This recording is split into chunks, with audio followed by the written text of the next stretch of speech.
Hello बच्चों आज हम जिस उर्वरक के बारे में बात करेंगे बच्चों वो है सल्फेट ऑफ पोटास यानी SOP। बच्चों इस फर्टिलाइजर के बारे में सबसे पहले हम इसकी सामान्य जानकारी लेंगे। तो बच्चों जो हमारा नया उर्वरक है, अगला उर्वरक है सॉरी, वो है SOP। SOP का जो पूरा नाम होता है वो क्या होता है बच्चों? Sulphate of potash. Sulphate of potash. बच्चों इसका जो रासायनिक सूत्र होता है, रासायनिक सूत्र वो होता है बच्चों K2SO4। यानी इसका जो रासायनिक नाम होगा वो क्या नाम होगा बच्चों? Potassium sulphate. इसका रासायनिक नाम क्या होता है बच्चों? Potassium sulphate. पोटेशियम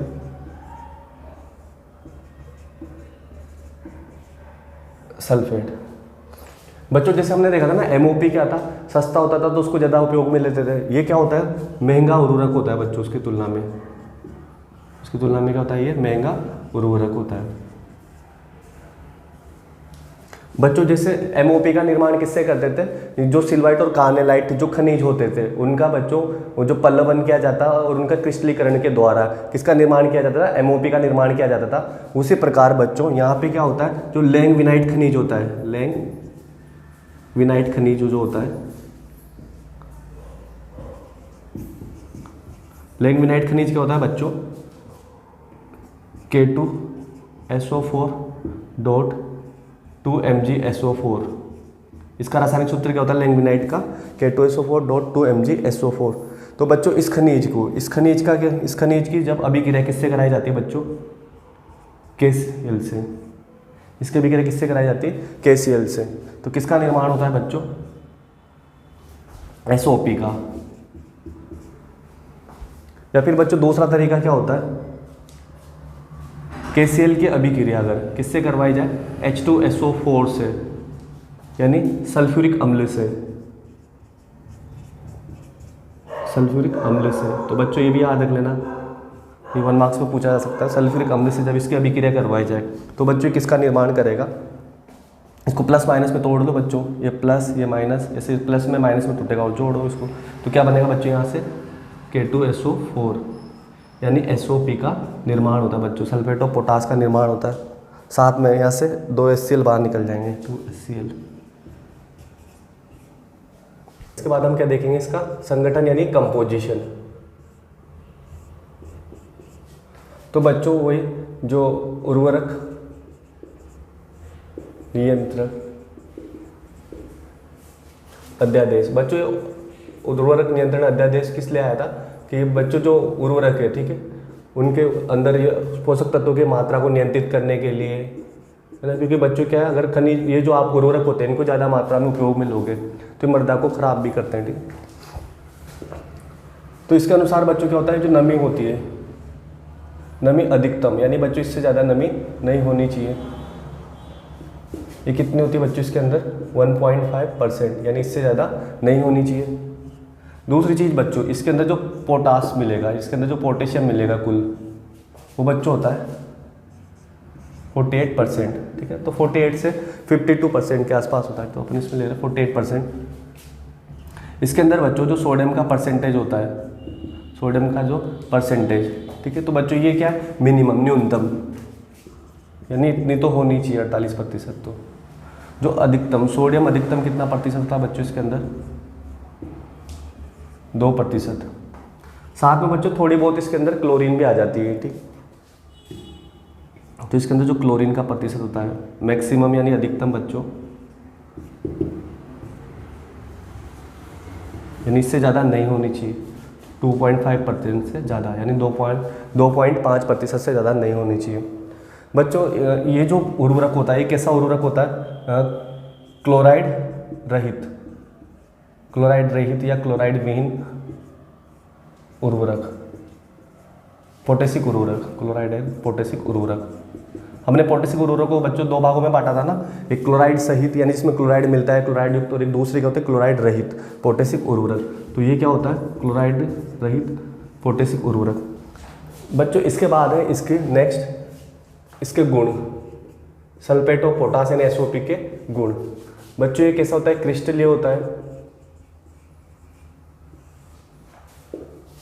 ये कैसा होता है बच्चों, सफ़ेद रंग का पदार्थ होता है, सफ़ेद रंग का उर्वरक, मतलब सफ़ेद जैसा सफ़ेद रंग होता है, ठीक है बच्चों।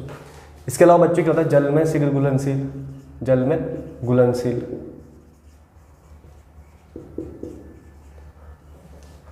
बच्चों ये महंगा भी होता है, किसकी तुलना में, MOP की तुलना में, म्यूरेट ऑफ पोटास की तुलना में।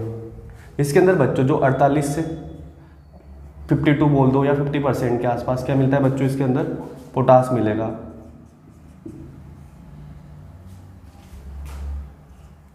बच्चों ये भी कैसा उर्वरक होता है, उदासीन उर्वरक होता है। उदासीन होगा तो इसे आप अम्लीय मृदा में भी काम में ले सकते हो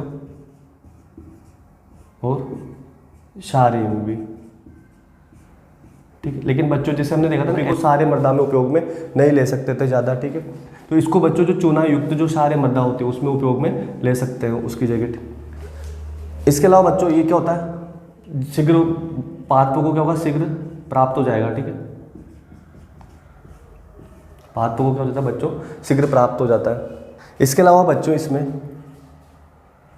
23 से 48% सल्फर भी मिलती है, जो भी क्या होता है बच्चों, ये भी क्या होता है, पोषक तत्व होता है। तो ये तो क्या हुए बच्चों इसके गुण। इसके बाद बच्चों जो नेक्स्ट पॉइंट है वो है मृदा में अभिक्रिया, यानी इसको आप मृदा में उपयोग में लोगे तो किस प्रकार अभिक्रिया दर्शाएगा। तो बच्चों इसका रासायनिक सूत्र क्या था, K2SO4। जैसे इसको आप मृदा में मिलाओगे तो ये जल और नमी के संपर्क में जैसे आएगा तो उसके अंदर, जल के अंदर क्या हो जाएगा बच्चों, ये घुलनशील हो जाएगा और आयनों में क्या हो जाएगा, वियोजित हो जाएगा। तो आपको एक चीज़ ध्यान रखनी है बच्चों, जो भी उर्वरक वाले इस चैप्टर में क्या ध्यान रखना है कि हर उर्वरक का एक रासायनिक सूत्र अगर आप याद कर लोगे तो उसके बाद बस आपको प्लस और माइनस में तोड़ना है, ठीक है।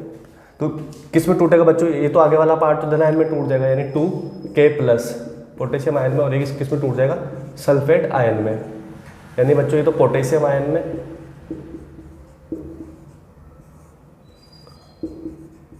और ये किस में टूटेगा बच्चों, सल्फेट आयन में।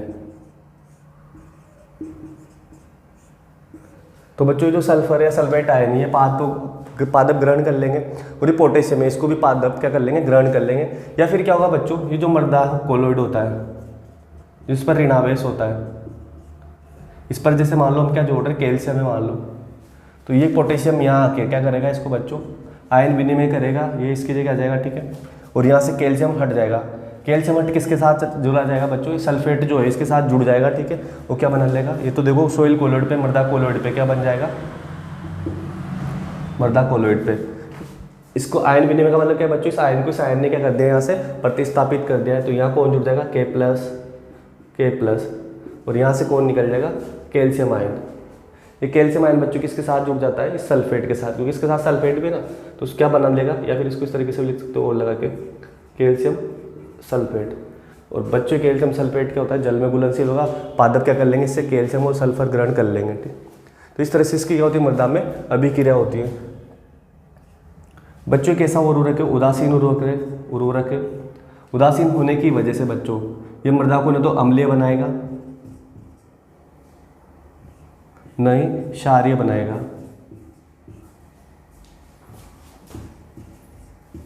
तो मृदा को अम्लीय बनाएगा, नहीं क्षारीय बनाता है। तो लेकिन बच्चों इसको कहाँ यूज किया जाता है, क्षारीय मृदाओं में। क्षारीय मृदाओं में क्या होता है, ज़्यादा उपयोगी होता है, क्षारीय मृदाओं में उपयोग में लिया जाता है। इसके अलावा बच्चों इसे जैसे हमने देखा था ना, MOP को किस में यूज करते थे, कि जो भारी मृदा थी उसमें उपयोग में लेते थे। तो ये भारी मृदा की तुलना में ज़्यादा उपयोगी कहाँ होता है बच्चों, जो हल्की मृदा होती है, हल्की मृदा, वो मध्यम जो प्रकार की मृदा होती है, इनमें क्या होता है बच्चों, ये ज़्यादा उपयोगी होता है। तो बच्चों यहाँ क्या होता है, देखो एक चीज़ अपने को जो ध्यान रखनी है, पोटेशियम आयन या तो पादप ले लेंगे या फिर कहाँ अधिशोषित हो जाते हैं, मृदा कोलोइड पे क्या हो गए, ये अधिशोषित हो गए। अगर अधिशोषित हो जाएंगे यानी इसके सतह पर जाके जुड़ जाएंगे तो इनका निक्षालन, ब्लीचिंग भी नहीं होगी। अगर मान लो जल ज़्यादा मात्रा में है तो इनका निक्षालन नहीं होगा, लीचिंग नहीं होती, यानी इससे पोटेशियम की हानि नहीं होगी। तो बच्चों इसके बाद जो नेक्स्ट पॉइंट है वो है फसलों पर प्रभाव। अब हम क्या देखेंगे बच्चों, इसका फसलों पर प्रभाव, कि फसलों पर क्या क्या प्रभाव डालेगा। तो बच्चों ये क्या होता है, लगभग सभी प्रकार की फसलों में उपयोग में लिया जा सकता है। सभी फसलों के लिए क्या होता है बच्चों, उपयोगी।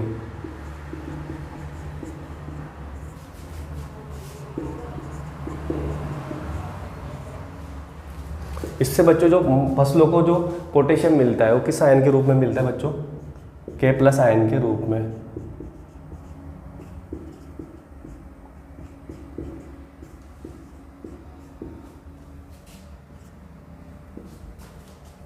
बच्चों इससे क्या होता है, जो चूने वाली क्षार या मृदा होती है,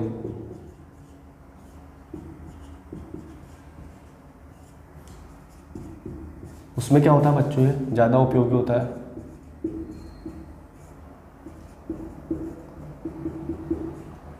बच्चों हमने एक पॉइंट देखा था एमओपी में, कि एमओपी में जो पॉइंट देखा था हमने, क्या देखा था वहाँ पे, कि उनको चाय, कॉफ़ी, चुकंदर, तंबाकू, आलू,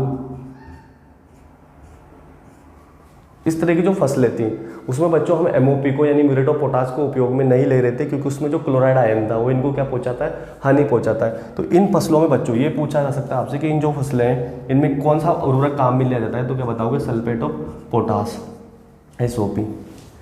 इसके अलावा बच्चों इसको भी क्या करते हैं हम, खड़ी फसल में उपयोग में नहीं लेते, खड़ी फसल में उपयोग में नहीं लेते। इसको बच्चों बुआई से पूर्व उपयोग में लेना है, यानी बीज की बुआई करते हैं ना बच्चों, तो उससे पहले ही क्या कर लेंगे, इसको उपयोग में लेते हैं। बच्चों अगर जो खट्टे फल वाली फसलें होती है या खट्टे फल वाले जो पादप हैं, तो उनमें अगर इसको उपयोग में लोगे तो उसमें क्या होता है बच्चों, इनमें रस की मात्रा बढ़ती है इसको उपयोग में लेने पर।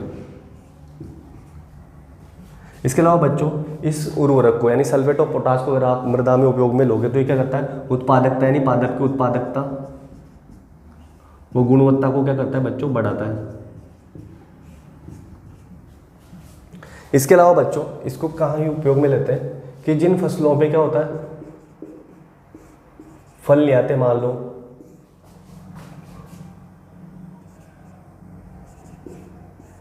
तो वहां पे क्या होता है बच्चों, या फल आते नहीं है, आते तो फिर कैसे होते हैं, आकार में कैसे होते हैं, छोटे छोटे होते हैं मान लो, तो वहाँ पे भी SOP को, सल्फेट ऑफ पोटाश को अगर आप उपयोग में लोगे तो उससे क्या मिलेगा बच्चों, फायदा मिलेगा, ठीक है। और बच्चों ये क्या होता है, जल में शीघ्र घुलनशील होने की वजह से,